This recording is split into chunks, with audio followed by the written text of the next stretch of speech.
আজকে একটা অত্যন্ত গুরুত্বপূর্ণ বিষয় নিয়ে উপস্থিত হয়েছি। বিনামূল্যে আইনি পরিষেবা কিভাবে পাবেন, কোথায় যেতে হবে এবং কি ডকুমেন্ট লাগবে, কারা কারা এই বিনামূল্যে সম্পূর্ণ ফ্রিতে আইনি পরিষেবা পাবেন, আজকে পুরো বিষয়টা আলোচনা করব। দেশের একজন আইন জানা মানুষ, আপনার ভাই, একজন সমাজ সচেতন মানুষ। হ্যাঁ, আমি আপনাকে বলছি, যদি আপনার সঙ্গে কখনো কোনো অন্যায় অবিচার কিছু হয়, কেউ আপনার সঙ্গে অবিচার করেছে, অন্যায় করেছে, কিংবা কেউ আপনার নামে কোনো মিথ্যা মামলা করেছে, তাহলে কিভাবে তার বিরুদ্ধে আপনি আইনত ব্যবস্থা নেবেন? আপনি গরিব মানুষ, আপনার কোনো টাকা পয়সা নেই, নুন আনতে পান্তা ফোড়ায়, চাষ করে খান বা ভ্যান রিক্সা চালান।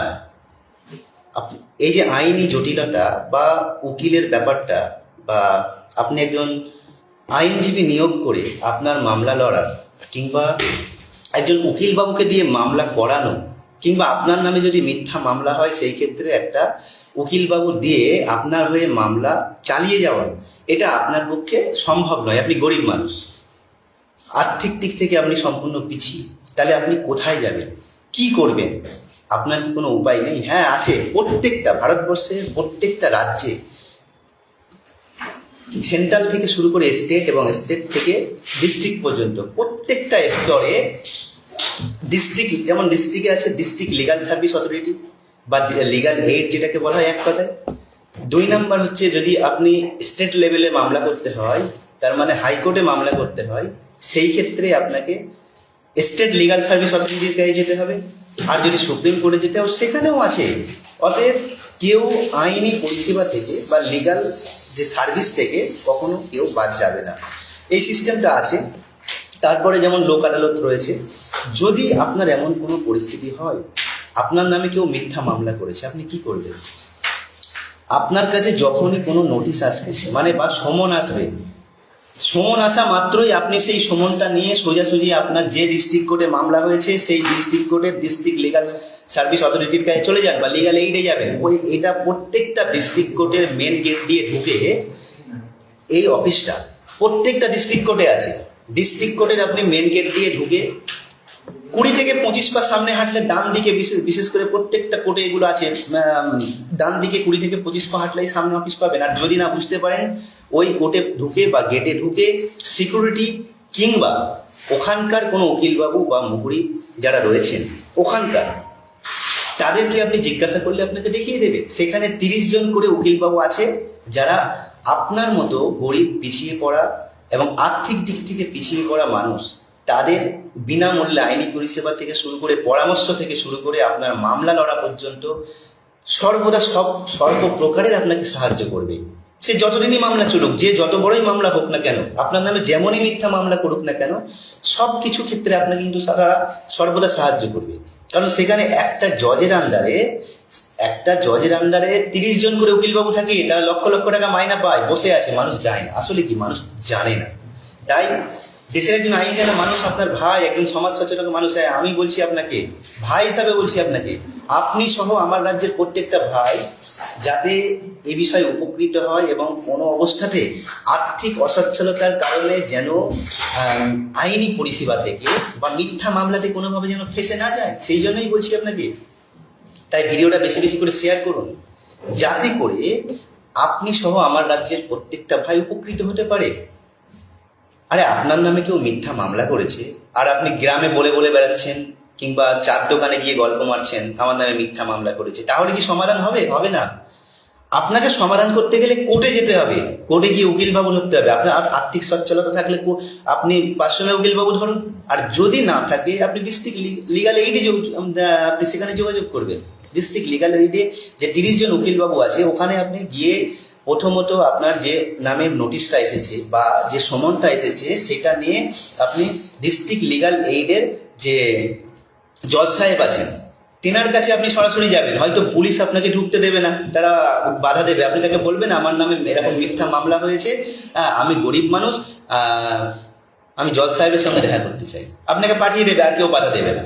সেই জজ সাহেবের কাছে আপনি আপনার পাড়াতে কান্নাকাটি না করে, নেতার কাছে কান্নাকাটি না করে, চার দোকানে শুনিয়ে না কান্নাকাটি করে, আপনি যতটা পারবেন ওই জজ সাহেবের কাছে গিয়ে কান্নাকাটি করবেন। দেখবেন আপনার জন্য একটা নির্দিষ্ট উকিলবাবু দিয়ে দেবেন, সেই উকিলবাবু আপনার হয়ে সম্পূর্ণ মামলা লড়বে। মামলাতে যা সিস্টেম, যে অনুযায়ী যা কাজ হবে সব কিছু তিনি করবেন। আপনার একটা পয়সাও লাগবে না, এক পয়সাও আপনার থেকে নেবে না। অতএব সঠিক সময়ে আপনাকে সঠিক সিদ্ধান্ত নিতে হবে, সঠিক জায়গায় যেতে হবে, তাহলে আপনাকে কেউ ঠকাতে পারবে না। যে যত বড়ই হোক, আপনি যদি আইনের পথে থাকেন তাহলে আপনাকে কেউ হারাতে পারবে না। যদি দালালের খপ্পরে পড়ে যান তাহলে দালাল কিন্তু, মনে রাখবেন, দালাল আপনারও থেকে টাকা খাবে আর ওই পার্টির থেকেও টাকা খাবে, খেয়ে আসলে কারোরই কাজ করবে না, বা যার থেকে বেশি টাকা পাবে তার হয়ে কাজ করে দেবে। অতএব আপনাকে সচেতন হয়ে আইনি পদ্ধতিতে বা আইনি উপায় অবলম্বন করে আপনাকে কাজ করতে হবে, তাহলে আপনাকে কেউ ঠকাতে পারবে না। একমাত্র সৃষ্টিকর্তা ছাড়া কেউ আপনাকে বিপদে ফেলতে পারবে না। আরে আপনাকে আমি এগুলো বলছি, বলার দরকারটা কি আছে? আমি তো আপনার কেউ নয়। এগুলো বলার কারণ একটাই, আপনাকে ভাই হিসাবে মনে করি, আপনাকে ভালোবাসি। তাই আপনি সহ আমার রাজ্যের প্রত্যেকটা ভাই যেন কোনো অবস্থায় কোনো পরিস্থিতি যেন বিপদে না পড়ে যায়, সেই জন্যই বিষয়টা আপনাকে তুলে ধরলাম। তাই ভিডিওটা বেশি বেশি করে শেয়ার করুন, যাতে আপনি সহ আমার রাজ্যের প্রত্যেকটা ভাই যেন সর্বদা কোনো অবস্থাতে কোনো পরিস্থিতিতে যেন বিপদগ্রস্ত না হয়ে পড়ে, সেই জন্যই বলছি।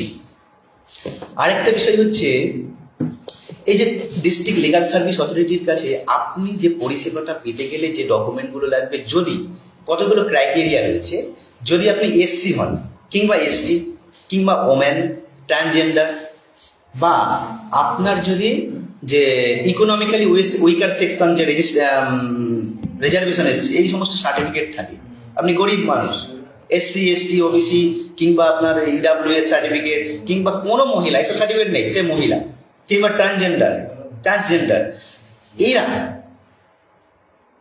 এরা এই সমস্ত শ্রেণীর মানুষগুলো এই লিগাল এইডে বা বিনামূল্যে সর্বপ্রকার আইনি পরিষেবা পাবে। পরামর্শ থেকে শুরু করে, আইনি পরামর্শ থেকে শুরু করে সর্বপ্রকার মামলা মোকদ্দমা সব কিছু সুবিধা পাবে। শুধু দরকারটা কি? হ্যাঁ, আরেকটা জিনিস দরকার, যদি আপনার SC ST OBC EWS certificate নেই, কিংবা আপনি মহিলাও নয়, কোনো ট্রান্সজেন্ডারও নয়, এসব কিছুই নেই আপনার কাছে, তাহলে কি হবে? বিপিএল যে রেশন কার্ড হয়, রেশন কার্ডের কথা বলছি, বিপিএল শ্রেণীর যদি মানুষ হন বা আপনার বিপিএল রেশন কার্ড থাকে, তাহলেই আপনি অ্যাপ্লিকেবল। আর একটা যেটা লাগবে, আপনি যদি পৌরসভা এলাকার হন, লোকাল কাউন্সিলরের থেকে আপনাকে একটা ইনকাম সার্টিফিকেট নিতে হবে বিলো 2 লাখ। বছরে বার্ষিক আপনার ইনকাম 2 লাখের নিচে, 2 লক্ষ টাকার নিচে আপনার বার্ষিক ইনকাম। কিংবা আপনি যদি পঞ্চায়েতে, আপনার এলাকায় বাড়ি হন, তাহলে পঞ্চায়েত প্রধানের কাছ থেকে এই সার্টিফিকেটটা নিতে হবে, একটা রেসিডেন্স সার্টিফিকেট আর একটা ইনকাম সার্টিফিকেট। এইগুলো নিয়ে আপনি যখন জজ সাহেবের কাছে যাবেন, জজ সাহেব আপনাকে একটা উকিল দিয়ে দেবে, বিনামূল্যে আপনার হয়ে মামলা লড়বে। এই সমস্ত উকিল বাবুরা লক্ষ লক্ষ টাকা মাইনা পেয়ে বসে আছে, মানুষ সেখানে যায় না। আসলে মানুষ তো জানেই না, সাধারণ মানুষ যারা খেটে খাওয়া নুনান্তে পান্তা ফুরিয়ে যায়, তারা নিজে পরিশ্রম করে খেটে বা অর্থ উপার্জন করতেই ব্যস্ত। আর তারা কোথায় আইনের কি প্যাচপোচ আছে, কি আইনে কি আছে, ওটা অত খোঁজ খবর নেওয়ার মতো তাদের সময় সুযোগ নেই। তাই যাতে আপনি সহ আমার রাজ্যের প্রত্যেকটা ভাই কোনো পরিস্থিতিতে যেন বিপদগ্রস্ত না হয়ে যায়, সেই জন্যই আপনাকে বলছি। তাই সচেতন হতে হবে, সাবধান হতে, এই জন্যই আপনাকে সাবধান হতে বলছি। তাই ভিডিওটা বেশি বেশি করে শেয়ার করুন। যারা আপনার বন্ধু বান্ধব, আত্মীয় স্বজন, পাড়া প্রতিবেশী, সম্পর্কের লোক, তাদের কাছে বেশি করে শেয়ার করুন, যাতে আপনি সহ আপনার আত্মীয় স্বজন, পাড়া প্রতিবেশী, বন্ধু বান্ধব যেন যে কোনো মুহূর্তে, কোনো অবস্থায়, কোনো পরিস্থিতিতে যেন বিপদে না পড়ে যায়, যেন সর্বদা আপনার নামে কেউ মিথ্যা মামলা করতে না পারে। যদি কেউ মিথ্যা মামলা করে, তাকে সেই রকম শিক্ষা বা সেরকম তাকে তার প্রতি উত্তরটা দিতে হবে। আপনার কাছে টাকা নেই, আপনি ভাবছেন আমার নামে মামলা করেছে, কি করবো? আপনি গ্রামে সকলকে শুনিয়ে বেড়াচ্ছেন, চার দোকানে 5 জনকে বলে বেড়াচ্ছেন, গ্রামে গ্রামে আপনি এই গ্রাম ও গ্রাম, এই ক্লাবে চিঠি করছেন, ওই ক্লাবে চিঠি করছেন, আপনি বিচার করতে বলছেন। আরে কোর্টে মামলা চলে গেছে, কে বিচার করবে? কারোর বিচারের তখন আর এখতিয়ার থাকে না, পঞ্চায়েতেরও বিচারে এখতিয়ার থাকে না, মিউচুয়ালের এখতিয়ার থাকে না। একমাত্র যদি কোনো মিউচুয়াল করতে হয়, সেই মিউচুয়ালটা নিয়ে আপনাকে কোর্টে জমা দিতে হবে যে আমাদের মধ্যে মিউচুয়াল হয়ে গিয়েছে, তাই এই মামলাটাকে আমরা উইথড্র করে নিতে চাই। এবং যে মামলা করেছিল, এটা তাকে করতে হবে যিনি মামলা করেছেন আপনার নামে, সত্য মামলা করুক বা মিথ্যা মামলা করুক, মামলা একমাত্র উইথড্র তিনিই করতে পারেন যিনি মামলাটা করেছেন। অতএব এই ক্ষেত্রে অনেক গুরুত্বপূর্ণ বিষয় দেখা যায়, অনেকে বলেন যে আমি মামলাটা উইথড্র করতে চাই, যে এক পক্ষ রাজি হয়েছে আরেক পক্ষ রাজি হয়নি, তাহলে হবে না। ভালো করে শুনে রাখুন বা জেনে রাখুন, যখন কেউ যে মামলা করবে একমাত্র তিনি যদি চায় তবেই মামলা উইথড্র করতে পারে। আর অনেকে এটাও জানতে চায় যে মামলা কি যখন তখন উইথড্র করা যায়? হ্যাঁ, অবশ্যই করা যায়। এগুলো জজ সাহেবরা বসে আছে। আপনি যদি মামলা উইথড্র করতে যান, তারা অত্যন্ত খুশি হয়, অত্যন্ত অত্যন্ত তারা আনন্দিত হয় যে আপনারা নিজেদের মধ্যে আলাপ আলোচনার মাধ্যমে মিউচুয়াল করে মামলাটাকে মিটিয়ে নেওয়ার চেষ্টা করছেন। তাই আপনি যখনই একটা সিস্টেম আছে, অ্যাফিডেভিটের ভিত্তিতে আপনাকে মামলা উইথড্র করার জন্য ফাইল করতে হয়, ততক্ষণাৎ সঙ্গে সঙ্গে আপনাকে উইথড্র করে দেবে মামলা। তাই এগুলো সচেতনভাবে কাজ করতে হবে। সে মামলাটা সত্য মামলা হোক কিংবা মিথ্যে মামলা হোক, যে কোনো মামলা, সিভিল মামলা কিংবা ক্রিমিনাল মামলা কিংবা মানি সুট মামলা, যে কোনো মামলাই হোক না কেন, যখন তখন তাকে উইথড্র করা যায়। আর যে স্টেজেই থাকুক না কেন তাকে করে নেওয়া যায়, যদি দুই পক্ষ রাজি থাকে। দুই পক্ষ বলতে বিশেষ করে যে পক্ষ মামলা করেছেন বা বাদী পক্ষ যিনি কমপ্লেন করে মামলাটা করেছেন, তেনাকে রাজি থাকতে হবে এবং তেনার দ্বারাই বা তেনাকেই মামলাটা উইথড্র করতে হবে। এক কথায় তিনি যদি উইথড্র করতে চান তাহলে মামলা উইথড্র হয়ে যাবে, কোনো আর অসুবিধা হবে না। কারণ তিনিই তো অভিযোগটা করেছেন, যিনি অভিযোগ করেছেন। ধরুন আপনার নামে আমি অভিযোগ করেছি যে আপনি আমার বাড়ি থেকে 50 লক্ষ টাকা চুরি করেছেন, উদাহরণস্বরূপ বলছি, কিছু মনে করবেন না। আপনি আমার বাড়ি থেকে 50 লক্ষ টাকা চুরি করেছেন, এটা আমি মিথ্যা মামলা দিয়েছি কিংবা সত্য মামলা, একটা মামলা করেছি। তো এখানে আপনি দৌড়াদৌড়ি করছেন, মামলাটা মিথ্যা মামলা, উইথড্র করার জন্য একে ধরছেন তাকে ধরছেন, এই করছেন হ্যান করছেন, দিস দ্যাট যা ইচ্ছা করছেন, গ্রামে বলে বেড়াচ্ছেন, বিচার করছেন, ক্লাবে যাচ্ছেন, কোথাও গিয়ে কিছু হচ্ছে না। কেবলমাত্র আমি যতক্ষণ না বলছি মামলা উইথড্র করব বা আমি যতক্ষণ না চাইছি মামলা উইথড্র করতে, ততক্ষণ কোনোভাবে কোনো অবস্থাতেই মামলা উইথড্র হবে না। তাই মামলা যে করেছে তেনাকে রাজি করে বা তিনি যদি রাজি থাকেন বা রাজি হন তবেই মামলা উইথড্র হবে। তাই এই বিষয়ে সচেতন হতে হবে। ভুল পথে বা ভুল জায়গায় দৌড়াদৌড়ি বা ছুটোছুটি না করে আপনি সঠিক জায়গায় সঠিক সিদ্ধান্ত নিন। আপনি অনেকেই এমন আছে যে মামলা করেছে, মামলা কোর্টে চলছে, দুই পক্ষ কি করেছে, গ্রামে বসে গ্রামের মেম্বারের কাছে কিংবা চেয়ারম্যানের কাছে বসে মামলা মিউচুয়াল করে নিয়েছে, মামলা মিটে গিয়েছে। ওই নেতা বলে দিয়েছে যে আর কোর্টে যেতে হবে না, ফলে দুই পক্ষ আর কেউ কোর্টে যাচ্ছে না। কিন্তু 2 বছর পর 3 বছর পরে দেখা যাচ্ছে কোর্ট থেকে ওয়ারেন্ট হয়ে যাবে, ওয়ারেন্ট আসছে। কেন? এখানে যখন কোনো একটা মামলা যখন কোর্টে চলে যায়, তখন কোনো নেতা, কোনো চেয়ারম্যান, কোনো মেম্বারের বিচার চলবে না, আপনাকে মেটাতে হলে কোর্টে মেটাতে হবে। আর যখন আপনি মিউচুয়াল করেছেন, ওই মিউচুয়ালটাকে লিখিত আকারে মিউচুয়াল করবেন। গ্রামে বসে মিউচুয়াল করেছেন, ওটাকে গ্রামে বসে মিউচুয়াল করুন। এই মিউচুয়াল করার পরে সেটাকে লিখিত করুন এবং ওই মামলাতে আপনার বিরুদ্ধে যারা সাক্ষী দিয়েছিল তাদেরকে এই মিউচুয়ালে সই করান, সিগনেচার করান। তারপরে আপনার উকিলবাবুর দ্বারা অ্যাফিডেভিটের ভিত্তিতে কোর্টে জমা দিন বা আদালতে জমা দিন। তারপর দেখবেন এই আদালতে জমা দেওয়ার পরে মামলাটা উইথড্র হবে।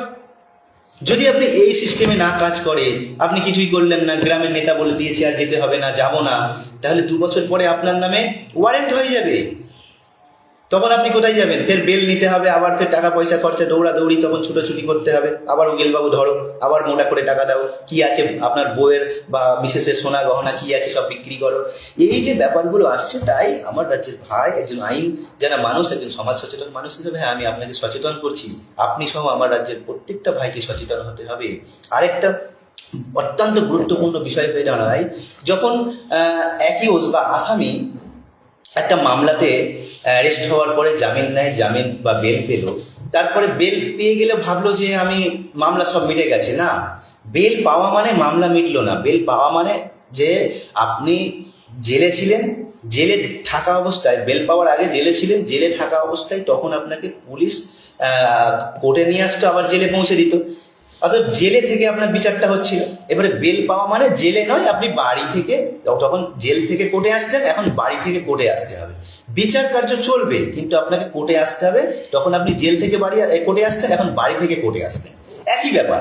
জাস্ট আপনাকে জেল থেকে মুক্তি দেওয়া হলো, কিন্তু মামলা থেকে মুক্তি দেওয়া হলো না। অর্থাৎ এখন যদি কেউ মনে করেন বা আপনি মনে করেন যে আমি বেল পেয়ে গিয়েছি মানে আর যাব না, বাইরে কাজে চলে গিয়েছেন, অনেকে আছে, কে কেরালায় কাজে চলে যাচ্ছে, কে মুম্বাইতে কাজে চলে যাচ্ছে, ভাবছে ও মামলা কি আছে দেখে নেবো, বুঝে নেবো। আরে দেখে আপনি কি দেখবেন, বুঝবেন? আপনি যেখানেই থাকুন না কেন লোকেশন ট্র্যাক করে আপনাকে ওখান থেকে তুলে আনবে। ভাবছেন কি এত সহজ? না, এত সহজ নয়। সেই জন্যই সচেতন করছি, আপনাকে সাবধান হতে বলছি। যদি আপনি না আসেন, আপনার জামিন মঞ্জুর হয়ে গেল, আপনার মামলা চলছে, আপনি